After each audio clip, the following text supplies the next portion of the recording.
मेरा नाम शोभा है और मेरी उम्र करीब 32 साल है। मैं एक कपड़े की दुकान में काम करती हूँ और मैं अकेली रहती हूँ एक किराए के मकान में। करीब 8 साल पहले की बात है। मैं और मेरे पति एक साथ बहुत खुश थे। वो एक ऑफिस में काम करते थे और मैं घर संभालती थी। उनका परिवार हमसे अलग रहता था। आज इतवार का दिन था। मैं और मेरे पति दोनों साथ बैठकर नाश्ता कर रहे थे और टेलीविजन भी देख रहे थे। तभी टेलीफोन की घंटी बजने लगी। मेरे पति ने मेरी ओर इशारा करते हुए कहा, टेलीफोन उठाओ शोभा। मैंने टेलीफोन उठाया। उधर से मौसी जी बोल रही थी, और शोभा कैसी हो? मैंने कहा, मौसी जी मैं ठीक हूँ। मौसी जी बोली, हम लोग कल सोमवार को आपके घर आ रहे हैं ताजमहल देखने के लिए। मैंने कहा, कौन कौन आ रहा है? मौसी जी बोली, हम 7-8 लोग आ रहे हैं। मैंने कहा, ठीक है आ जाओ, मैं आपको ताजमहल भी देखवा दूंगी। मौसी जी ने कहा, ठीक है हम कल पहुंच जाएंगे सुबह 10 बजे करीब। मैंने कहा, ठीक है मौसी जी आ जाना, मैं आपका इंतजार करूंगी। और मौसी जी ने फोन काट दिया। फिर मेरे पति ने मुझसे पूछा कि कौन आ रहा है। मैंने कहा, मौसी जी और उनके साथ कुछ लोग ताजमहल देखने आ रहे हैं। मेरे पति बोले, कब आ रहे हैं वो लोग? मैंने कहा, कल सुबह 10 बजे आ रहे हैं। पति बोले, कल तो मेरी ऑफिस में बहुत जरूरी मीटिंग है, मैं तो नहीं रुक पाऊंगा, तुम ही उनको ताजमहल दिखा देना। दूसरे दिन मेरे पति के ऑफिस जाने के बाद मेरी मौसी जी और उनके साथ कुछ लोग आ गए। मैंने मौसी जी और उन सभी को चाय नाश्ता कराया। उसके बाद मैं उनको ताजमहल घुमा लाए। शाम को मैंने सभी के लिए खाना बनाया और सभी लोगों ने खाना खा लिया। फिर मौसी जी बोले, तुम्हारे पति देव तो अभी तक नहीं आए, बहुत देर से आते हैं क्या? नहीं मौसी जी, आज उनके ऑफिस में मीटिंग है इसलिए वे थोड़ा देर से आएंगे। अच्छा कोई बात नहीं है, मौसी जी बोली। कुछ देर बाद मेरे पति देव भी आ गए। वो शराब पिए हुए थे। मैंने कहा, कम से कम आज तो आपको शराब पी के नहीं आना चाहिए था। तो वो एकदम से गाली गलौज करते हुए मुझसे बोले, यार आज ऑफिस में मीटिंग थी इसीलिए थोड़ी पी ली, और वो अपने कमरे में जाकर सो गए। इतने में मौसी जी बाहर आई और मुझसे बोली, तुम्हारे पति तो बहुत ही बेकार है।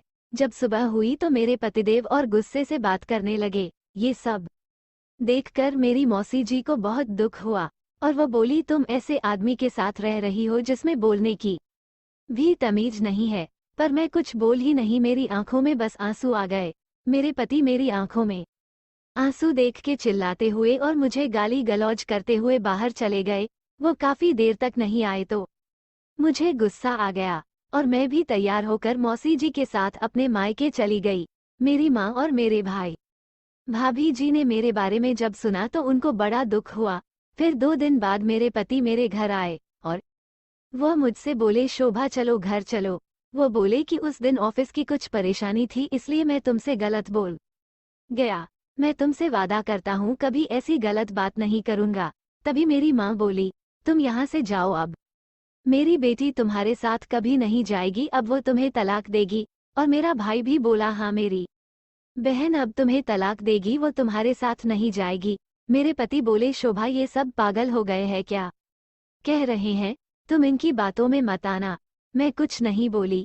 तब मेरे पति मेरे से हाथ जोड़कर बोले, शोभा मैं तुम्हारे हाथ जोड़ता हूँ, अपना घर खराब मत करो और मेरे साथ में अपने घर चलो। और वह मेरा हाथ पकड़कर मुझे अपने साथ खींचकर ले जाने लगे।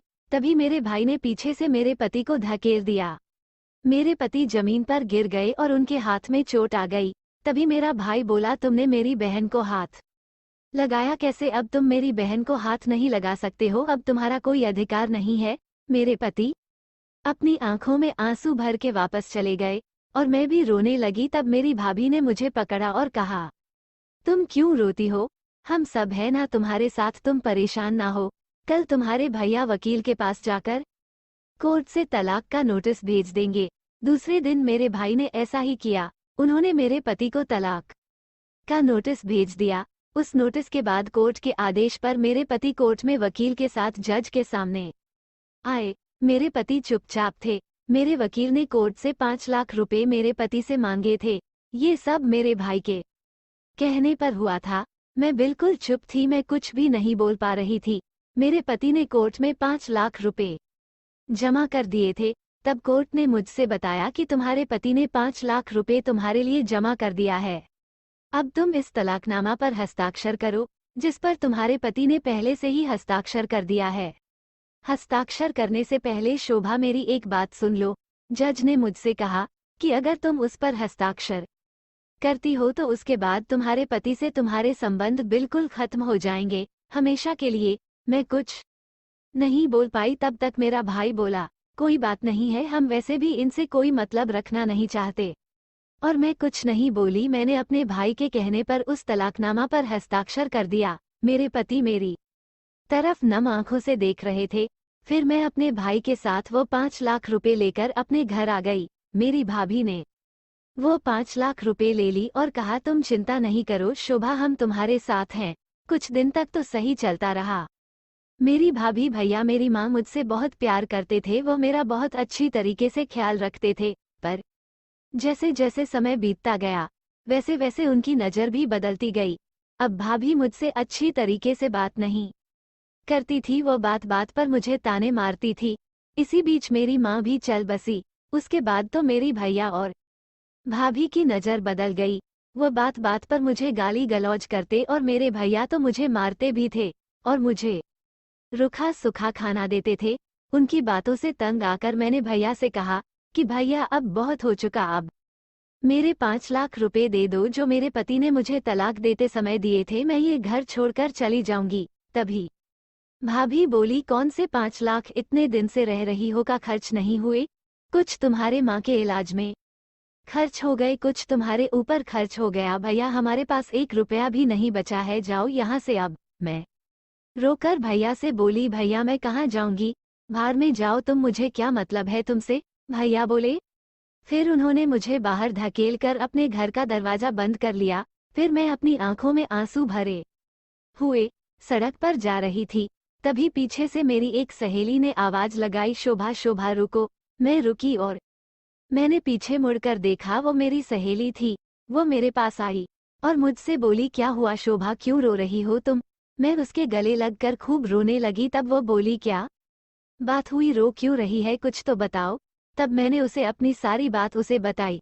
ये तो तुम्हारे साथ बहुत बुरा हुआ, उसने कहा, पर कोई बात नहीं, तुम मेरे साथ चलो, मैं एक कमरे में किराए पर रहती हूँ, तुम भी उसमें रह सकती हो और मैं कुछ दिनों में तुम्हारी नौकरी की भी व्यवस्था कर दूंगी। मैं ना चाहते हुए भी उसके साथ चली गई और मेरे पास कोई चारा भी नहीं था और उसने मेरी कुछ दिनों बाद इस कपड़े की दुकान पर नौकरी लगा दी। उसकी शादी हो गई और वह भी अपनी ससुराल चली गई। अब उस कमरे में मैं अकेली रहती हूँ और उन दिनों के बारे में सोचती हूँ जब मेरे पति मुझे लेने के लिए और मनाने के लिए आए थे। जब मुझे उनके साथ चले जाना चाहिए था तो आज मैं भी अपनी सहेली की तरह सुखी अपनी ससुराल में रह रही होती।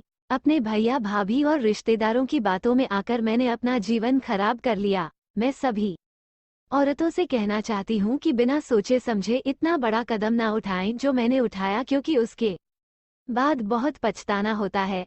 क्योंकि इज्जत पति के साथ ही रहने में है। हर औरत का पति ही उसके दुख और सुख का साथी है और कोई नहीं। इसीलिए पति को परमेश्वर का दर्जा दिया गया है। आप औरतों से मेरी विनती है कि अपने पति की इज्जत करें। फ्रेंड्स, आपको एक औरत की दुख भरी कहानी कैसी लगी? आप अपने कमेंट्स के द्वारा हमें अवश्य बताएं। ये कहानी पसंद आने पर लाइक और शेयर करें। ऐसी ही और इंस्पायरिंग स्टोरी के लिए सब्सक्राइब कर लें। थैंक्स।